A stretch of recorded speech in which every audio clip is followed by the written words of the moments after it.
One बच्चों, पिछले lecture में हमने किया था संवेग के बारे में। इससे पहले मैंने 2-3 दिन आपको क्वेश्चन सेंड किए हैं बच्चों, क्वेश्चन आंसर हैं। वो थ्योरी के ही होते हैं बच्चों, मतलब उसमें आपने ज़्यादा बर्डन फील नहीं करना, बोझ नहीं मानना आपने कि वो क्वेश्चन आंसर हैं। तो यानी अगर आप थ्योरी भी कंप्लीट करते हो तो उसमें सारे क्वेश्चन आंसर आपको मिल जाते हैं। लेकिन मैं जो आपके टेक्स्ट बुक में क्वेश्चन दिए हुए हैं वो उसके हिसाब से वो उठा के दे देता है ना, क्वेश्चन एग्जामिनर होता है, तो इसलिए वो क्वेश्चन करने भी ज़रूरी है। लेकिन वो क्वेश्चन का जो आंसर है ना, वो जो थ्योरी है उसके अंदर मिल जाता है आपको। जितने भी हम थ्योरी कर रहे हैं आपने देखा होगा, वो बार बार वही चीज़ें इसमें पूछता है। ठीक है, तो आज हम संवेग, द्रव्यमान और वेग के बारे में पढ़ेंगे बच्चों। संवेग हमने पिछले पीरियड में किया था, है ना। तो यानी हमारी जो गति है, गति में कितनी शक्ति है उसकी बात हमने करी थी। तो गति की जो शक्ति होती है वो संवेग के द्वारा निर्धारित होती है, मैंने बताया था आपको पिछले, है ना। तो मैंने फॉर्मूला भी बताया था कि जो संवेग होता है, क्या बताया था मैंने, जो संवेग होता है वो क्या, ये रो बोलते हैं इसको, है ना, रो। तो वो मास की और वेलोसिटी की गुना होती है, यानी द्रव्यमान और वेग का गुणनफल होता है। ये हमने पढ़ लिया था बच्चों। ठीक है, इसका मतलब ये है कि संवेग, द्रव्यमान और वेग, संवेग जो है द्रव्यमान और वेग दोनों के समानुपाती होता है। देखो समानुपाती का मतलब क्या होता है भी, अगर हम द्रव्यमान बढ़ाएंगे तो संवेग भी बढ़ेगा, अगर वेग बढ़ाएंगे तो भी संवेग बढ़ेगा। समानुपाती का मतलब ये है। तो इसमें लिखा हुआ है अगर द्रव्यमान बढ़ेगा तो संवेग में भी वृद्धि होगी, और अगर वेग में वृद्धि होगी तो संवेग में भी वृद्धि होगी। तो यानी कहने का मतलब है कोई वस्तु भारी वस्तु है, मैंने आपको बताया था पिछला लेक्चर में, आप ध्यान से सुनना, उसके अंदर दोबारा से फिर देख लेना उसको भी। मैंने बताया था किसी भारी चीज को रोकना बड़ा मुश्किल होता है, हल्की चीज को रोकना बड़ा आसान होता है। रीजन क्या है, रीजन क्या है, रीजन यही है कि संवेग की वजह से। अब आपने है ना बच्चों क्रिकेट देखा हुआ, क्रिकेट में खेलते समय जब बॉल, अगर क्रिकेटर क्या करता है, मान के चलिए बैट्समैन ने ऊपर उठा दी, बिल्कुल तेज स्ट्रोक मार दिया ऊपर की तरफ, बॉल ऊंची चली गई, और फील्डर क्या है, कैच करता है उसको। तो कैच करने से पहले वो एकदम से हाथ को पीछे हटाता है बच्चों, पीछे हटाता है, पीछे हटा लेता है वो थोड़ा सा, है ना। तो पीछे, अगर पीछे ना हटाए तो उसको चोट लगती है, चोट लग, ये पढ़ेंगे बच्चों, सारी चीज़ें हम इसमें पढ़ने वाले हैं।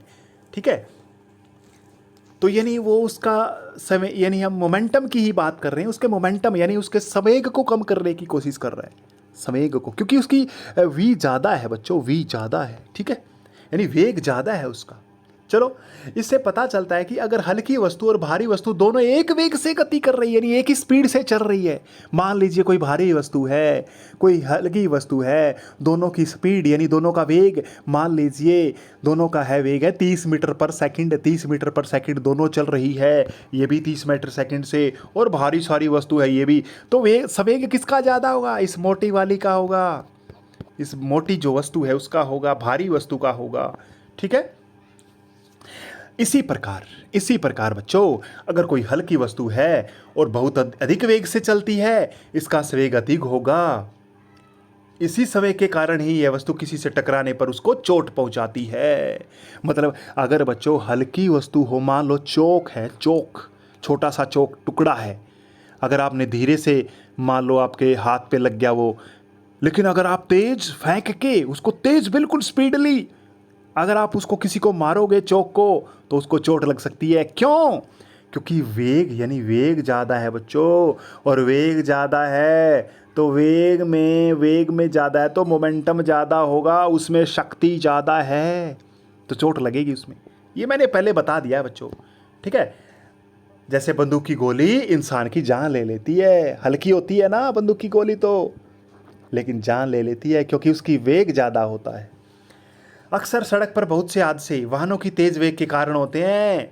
याद रखना है, वाहन तेज चलते हैं ना तो वेग हो, उसकी वजह से ही क्या होता है, हादसे होते हैं, क्योंकि वेग अधिक होगा तो उसमें शक्ति भी ज़्यादा होती है, हादसे ज़्यादा होते हैं। धीरे से कोई चीज़ चल रही है, अगर वो मान लो टकरा जाती है तो उसमें इतने नुकसान, जान माल की हानि नहीं होती। लेकिन तेज़ स्पीड से कोई गाड़ी चल रही है तो तेज़ स्पीड वाली टकरा जाती है तो गाड़ी, पूरी गाड़ी ध्वस्त हो जाती है, गाड़ी वाले भी ध्वस्त हो जाते हैं।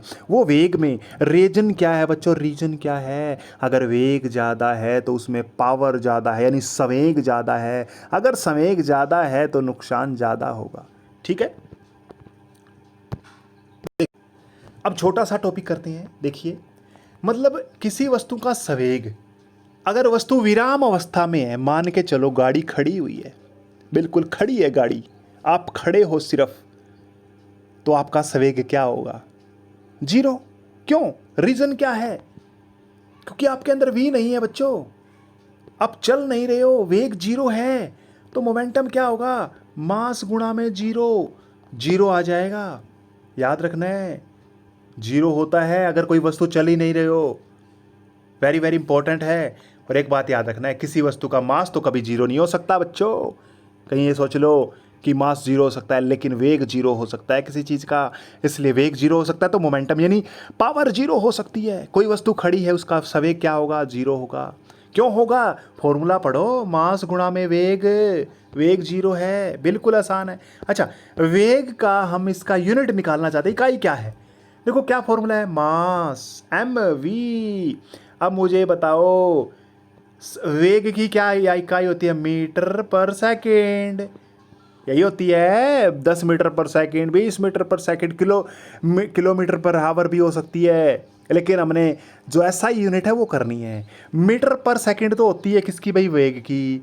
और ये क्या है? मास। मास की क्या होती है? मास की होती है केजी, किलोग्राम। किलोग्राम मीटर पर सेकंड बन गया आंसर। इसकी इकाई मिल गई आपको, किलोग्राम मीटर पर सेकंड। बच्चों, मास की जो इकाई होती है ना, SI यूनिट होती है, SI इकाई होती है, वो किलोग्राम होती है। और वेग की क्या होती है? मीटर पर सेकंड होती है। याद रखना है, मीटर पर सेकंड होती है। हो सकता है किलोमीटर, जैसे कोई गाड़ी चल रही है ना, 20 किलोमीटर प्रति घंटे की स्पीड से चल रही है, वेलोसिटी से चल रही है, वेग से चल रही है, लेकिन बच्चों वो किलोमीटर तो प्रति घंटे की वजह से दे रखी है, SI यूनिट नहीं है वो। SI यूनिट तो मीटर पर सेकंड है। ठीक है, इतना समझ में आना है आपने, इतना करेंगे बच्चों। बच्चों कल हम है ना, ये मोमेंटम यानी जो संवेग किया है इसके ऊपर आधारित कुछ न्यूमेरिकल करने वाले हैं। कल से कुछ न्यूमेरिकल करेंगे, बिल्कुल आसान है। देखिए 3 चीज़ें हैं, 2-3 चीज़ें हैं। रो बराबर mv है, इसी के ऊपर करेंगे, इसके ऊपर बेस है, आसानी से हम कर सकते हैं। ठीक है, थैंक यू।